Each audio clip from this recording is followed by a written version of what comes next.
Сәлеметсіздер ме, құрметті қазылар алқасы және әріптестер.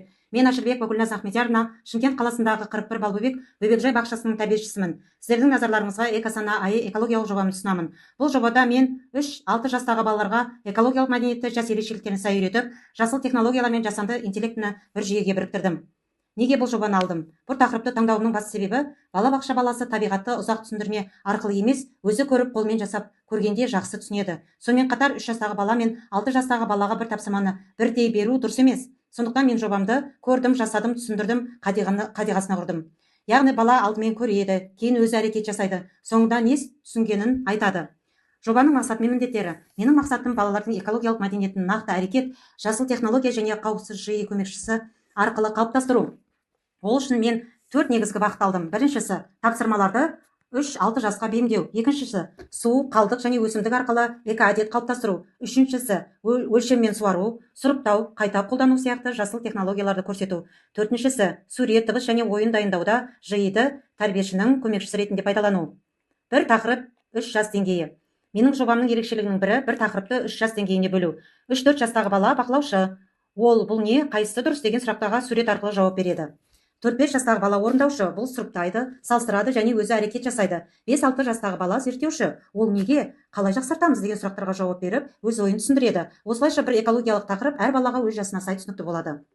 4 экостанция. Практикалық бөлім үшін мен 4 экостанциядан тұратын маршрут құрдым. Бірінші тамшы. Мұнда бала өсімдікке суды өлшеммен құйып, суды үнемдеуді үйренеді. Екінші өмір. Балалар қалдықты сұрыптап, кейбір заттарды қайта қолдануға болатынын көреді. Үшінші жасыл зертхана. Балалар өсімдікке су, жарық және күтімнің әсерін бақылайды. Төртінші экодос АИ. Мұнда бала суретпен ойын арқылы табиғатқа пайдалы әрекетті таңдайды.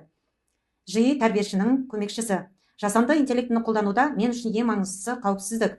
Балалардың жеке деректері мен суреттерін жүйесіне енгізбеймін. Жиі жасаған материалдардың барлығын алдымен өзім тексеремін. Балалар жиі сервисін өздігінен қолданбайды, экран уақыты өте қысқа болады. Мен үшін жиі балалардың орнына жауап беретін құрал емес, тәрбиешіге сурет, тапсырма және ойын дайындауға көмектесетін цифрлық көмекші. Практикалық бөлім 4 интерактивті ойын. Жобамның практикалық бөлігін қызықты ету үшін 4 интерактивті ойын жасадым. Тамшы ойынында бала суды үнемдейтін әрекетті таңдайды. Екінші өмір ойынында қалдықтарды дұрыс жәшікке бөледі.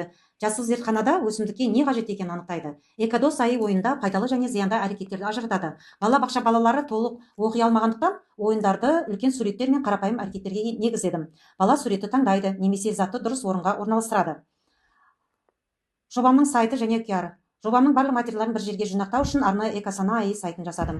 Сайтта жобаның мазмұны, 4 экостанция, жиі әдістер мен интерактивті ойындар орналасқан. Сайтқа QR-код арқылы бірден кіруге болады. Қорғау кезінде QR-ды сканерлегенде сайт ашылады. Практикалық бөлімге өтеміз. Ойындарды бірден қолдануға болады. Бұл маған жобаны тек сөзбен емес, жұмыс істейтін цифрлық өнім ретінде көрсетуге мүмкіндік берді.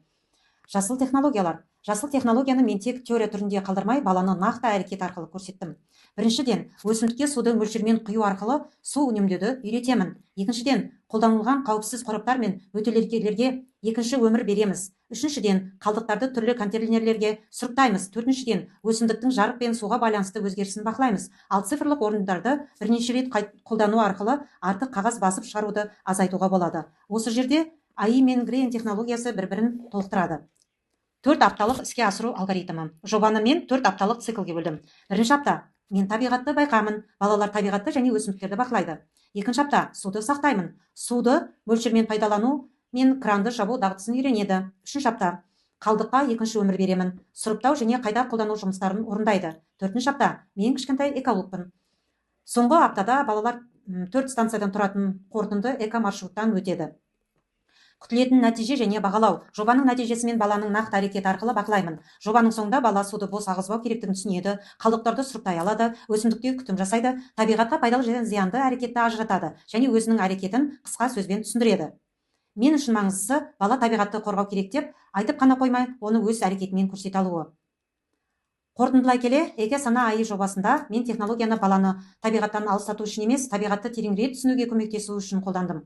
Жиі тәрбиешіге көмектеседі, ал бала суды өзі үнемдейді, қалдықты өзі сұрыптайды, өсімдікті өзі бақылайды және өз шешімін өзі айтады. Сондықтан менің жобамның негізгі ойы технология баланы табиғаттан алыстатпайды. Дұрыс қолданылса, оны табиғатты зерттеуге жақындатады. Ал экологиялық мәдениет пен жақсы әдеттің алғашқы қадамы балабақшадан басталады. Назарларыңызға рахмет.